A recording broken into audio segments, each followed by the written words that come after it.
Volume 5, Chapter 577, 15th of March, 1947. With some unknown disciples. A large number of people have crowded on Nike's meadows, where the hay is drying in the sun, and two heavy tilted wagons are waiting near the meadows. And I realize why they are waiting when I see all the women disciples being led towards them and get on them after the Master has blessed and dismissed them. Also, the Blessed Virgin goes away with the other women disciples, and also the young man from Enon joins them, while many disciples place themselves at the sides of the wagons and, when the latter moves off at the slow pace of the oxen, also the disciples set out. The apostles, Zacchaeus and his friends, remain on the meadows with a small group of personages, all enveloped in their mantles, as if they did not want to be recognized. Jesus slowly retraces his steps towards the middle of the meadow and sits on a heap of half-dry hay, which will soon be taken to the hayloft.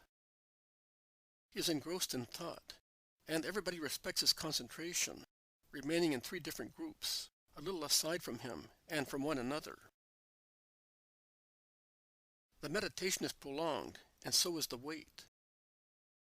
The sun becomes stronger and stronger and blazes down on the meadow that smells strongly of drying stems. Those who are waiting take shelter at the edges of the meadow, where the last trees of the orchard cast a refreshing shade. Jesus remains alone. Alone in the sun that is already strong, all white in his linen tunic and in the headgear of light byssus that blows lightly in the breeze. Perhaps it is the one woven by Syntyche. The slow, plaintive bellowing of cows can be heard from a nearby stable, and the chirruping of nestlings from the branches of the trees in the orchard and from the threshing floors, the chirping of fledglings and the peeping of cheeky chicks. The life that continues being renewed at each springtime. Doves are wheeling high above, before going back to their nest with steadfast flights. I do not know whether, in Nike's nearby house, or in some field, a woman is singing a lullaby, and the thin voice of the child, at first shrill and trembling, like the bleating of a lamb, grows faint and then is silent. Jesus is pensive. He is still meditating. Always. Insensible to the sun. I have often noted the exceptional resistance of our blessed Jesus to the rigors of the seasons. I have never understood whether he felt heat or cold severely, and endured them without complaining, out of spirit of mortification, or whether, as he dominated unchecked elements, he also dominated excessive heat and cold. I do not know. I know that, although I have seen him wet to the skin in downpours, and wet with perspiration in dog days, I have never noticed any gesture of discomfort in him, owing to heat or cold. Neither have I seen him take those precautionary measures that men usually take against the excesses of sun or frost. It was pointed out to me one day that in Palestine it is not customary to go about bareheaded, and that consequently I am wrong in saying that Jesus' bare, fair-haired head shines in the sunshine. It may be very true that in Palestine it is not possible to go about bareheaded. I have never been there, and I do not know. What I know is that Jesus usually does not wear any headgear. And if at the beginning of a journey he has any on, he soon takes it off, as if he were impatient of encumbrances, and he carries it in his hand, using it, more than anything else, to wipe the dust and perspiration from his face. When it rains, he covers his head with the edge of his mantle. In strong sunshine, particularly when he is on the way to some place, he looks for the shade of a row of trees, even if they are not close to one another, to protect himself from sunbeams. But he hardly ever wears a light veil on his head, as he is doing today. This comment may seem useless to some people, but it is also part of what I see, and I mention it while Jesus is thinking. It will hurt him to stay there so long, exclaims one who belongs to a group that is neither the apostolic one nor Zacchaeus's. Let us go and tell his disciples. Further, I would like. I would not like to be delayed too long, replies another man. Hey, yes. The Adumim Mountains are not very safe by night. They go towards the apostles and speak to them. All right. I will go and tell them that you want to go away, says the Iscariot. No, not thus. We would like to be at least at En-Shemesh before dark. Judas goes away, smiling ironically. He bends over the master and says to him, "They say that it is because the sun may hurt you, but the truth is that they may be hurt by being noticed too much. But the Jews want to be dismissed. I am coming. I was thinking. They are right." And Jesus stands up. "Everybody except me," grumbles the Iscariot. Jesus looks at him and is silent. They go together towards those men whom Judas has called Jews. "I had already dismissed all of you. I told you yesterday. I will speak only in Jerusalem." "That is true. But the fact is that we would like to speak to you. We who? We can speak to you privately." Satisfy them. They are afraid of us, or, more exactly, of me, says Judas of Kerioth again, with his venomous smile. "We are not afraid of anybody. If we wanted, we knew how to protect our tranquility. But they are not all cowards yet in Palestine. We are descendants of David's valiant man, and if you are not yet despised and a slave, you must pay homage to our stock, the first by the Holy King's side, the first by the Maccabees' side, and the first even now, when honor and advice are to be given to the son of David, because he is great. But every creature, no matter how great one may be, may need a friend in the crucial hours of life," replies passionately one who was all clothed with linen garments, including his mantle and headgear, which covers almost all his severe face. "He has us as friends. We have been such for 3 years, since you. We did not know him. Too often we were deceived by false messiahs to believe every assertion readily. But the latest events have enlightened us.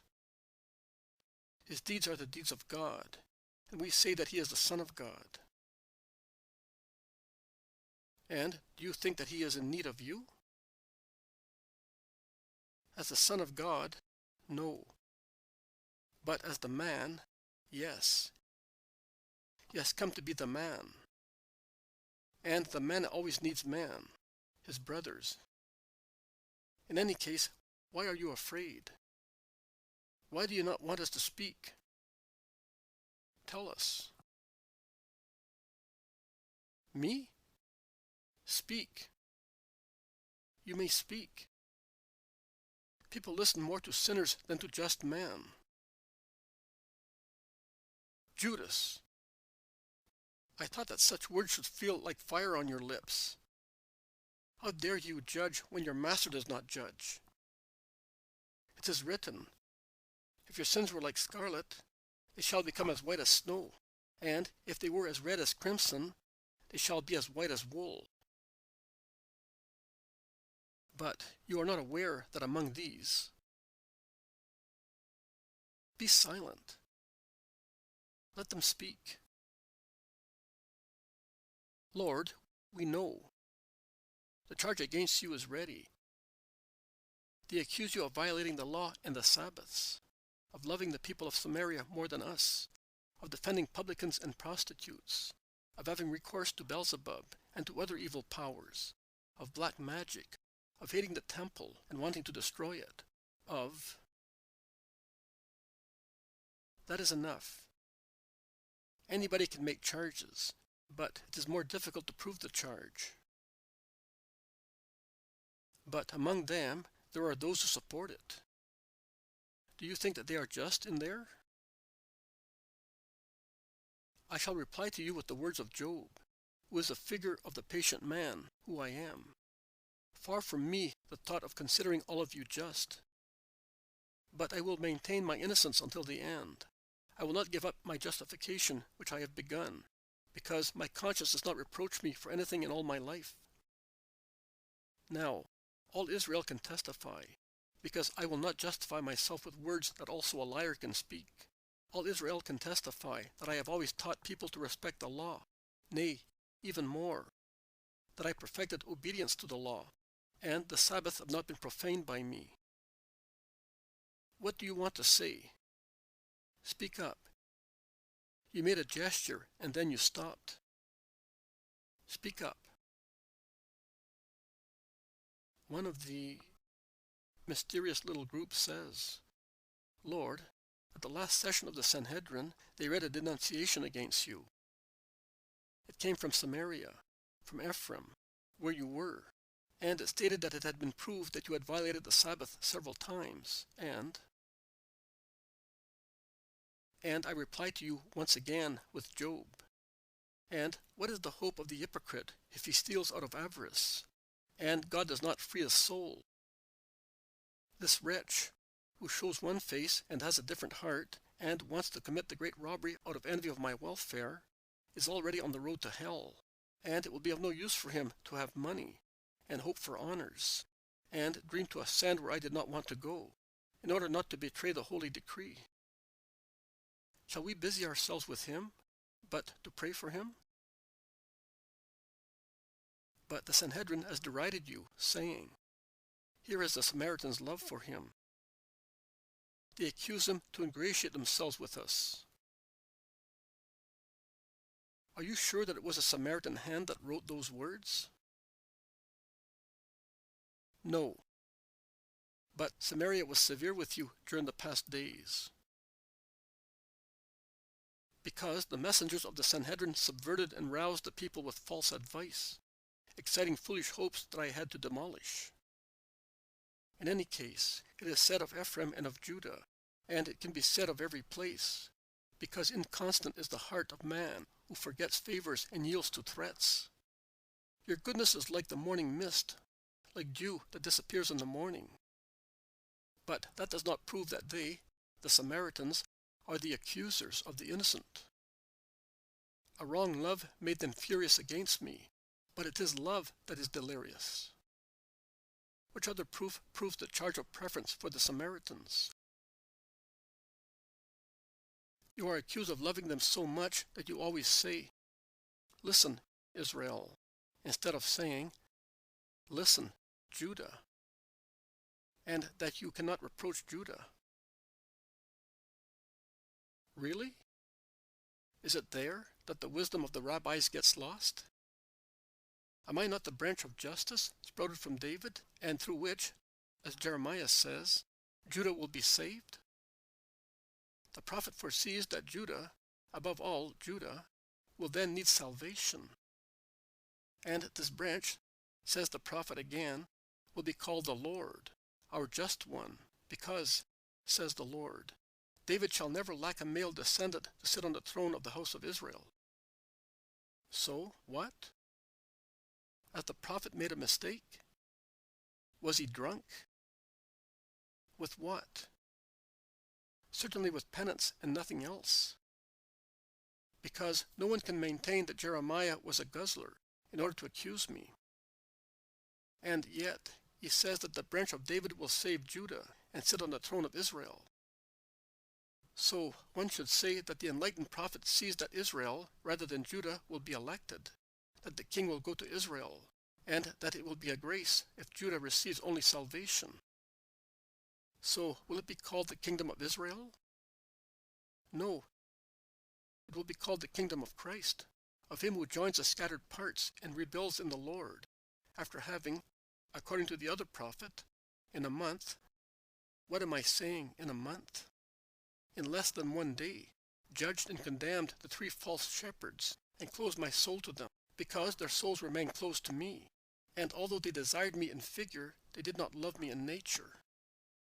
Now he who sent me and gave me the 2 staves will break both, so that grace may be lost for cruel people, and the scourge may come from the world, not from heaven. And nothing is more painful than the scourges that men use for men. It will be so. Oh, so. I shall be struck, and 2/3 of the sheep will be scattered. Only 1/3, always 1/3 only, will be saved and will persevere until the end. And this 3rd part will pass through the fire, through which I shall be the first to pass. And it will be purified and tested like silver and gold. And it will be said to it, "You are my people," and it shall be said to me, "You are my Lord."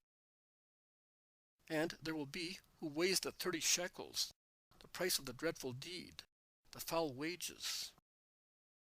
And they will no longer be able to go back in from where they came out, because also the stones would cry with horror, seeing those shekels, stained with the blood of the innocent, and with the perspiration of him who will be persecuted by the most violent desperation. And they will serve, as it was said, to buy the field for foreigners from the slaves of Babylon. Oh, the field for foreigners. Do you know who they are? Those of Judah and Israel, those who soon, for ages, will have no fatherland anymore. Not even the earth of their ancient soil will receive them. It will vomit them out, even when they are dead, because they wanted to repel the life. How horrible. Jesus becomes silent, as if he were oppressed, with his head lowered. He then raises it, looks around. He sees those who are present, the apostles, the secret disciples, Zacchaeus and his friends. He sighs like one who awakes from a nightmare. He says, "What else were you saying?" "Ah, that I am accused of loving publicans and prostitutes." That is true. They are sick. They are dying. I, the life, give myself to them as life. "Come, my redeemed flock," he says to Zacchaeus and his friends.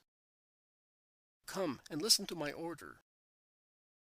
To many who are whiter than you are, I said, 'Do not come to Jerusalem.' To you I say, 'Come.' This may seem to be unfair." "It is, in fact," says the Iscariot, interrupting him. Jesus feigns he has not heard him. He continues to speak to Zacchaeus and his companions, saying to those enveloped in their mantles, "But I say to you, come, because you are plants that need dew more than others, so that your good will may be assisted by the mighty Father, and you may now grow freely in grace. With regard to other matters, heaven itself will reply by means of unmistakable signs. The living temple may really be destroyed and rebuilt in 3 days, and forever. But the dead temple, which will only be shaken and will think that it has won, will perish never to rise again. Go, and be not afraid. Wait for my day, doing penance, and its dawn will bring you to the light definitely." He then says to Zacchaeus, "You may all go as well, but not now. Be in Jerusalem at the dawn of the day after the Sabbath. Beside the just, I want those who have been raised again, because in the kingdom of Christ there will be innumerable seats, as many as the men of good will." And he sets out towards Nike's house through a thick, shady orchard. A little path like a yellowish ribbon on the green ground, and a clucking of hands crosses it with their golden-hued chickens, and the timorous mother, in the presence of so many strangers, crouches and spreads out her wings to defend them, clucking louder, fearing danger for her little ones. And they rush and hide under her maternal feathers, peeping until they feel safe, and do not seem to exist anymore. Jesus stops to contemplate her, and tears stream from his eyes. He is weeping. Why is he weeping? He is weeping. They all whisper. The apostles, disciples, and redeemed sinners. And Peter says to John, "Ask him why he is weeping." And John, in his usual attitude, lightly bent out of respect, looking up at him, asks, "Why are you weeping, my Lord? Perhaps because of what you were told and what you said previously?" Jesus rouses himself. He smiles sadly, and pointing at the hand, which is still protecting her offspring with love, he says, "I also, one with my Father, saw Jerusalem, as Ezekiel said, naked and shameful. I saw her and passed close to her, and when the time came, the time of my love, I spread my mantle on her, and I covered her nakedness. I wanted to make her queen after being her father, and to protect her, as that hand is protecting her little ones. But whilst the brood are grateful for the attention of their mother and take shelter under her wings, Jerusalem refuses my mantle. But I will persevere in my plan of love. I, my Father, later, will act according to his will." And Jesus goes on to the grass in order not to disturb the brooding hen, and he passes by, and tears stream down his pale, sorrowful face once again. They all imitate him, following his steps and whispering until they arrive at the threshold of Nike's house. Only Jesus goes in with the apostles, and the others proceed to their destinations.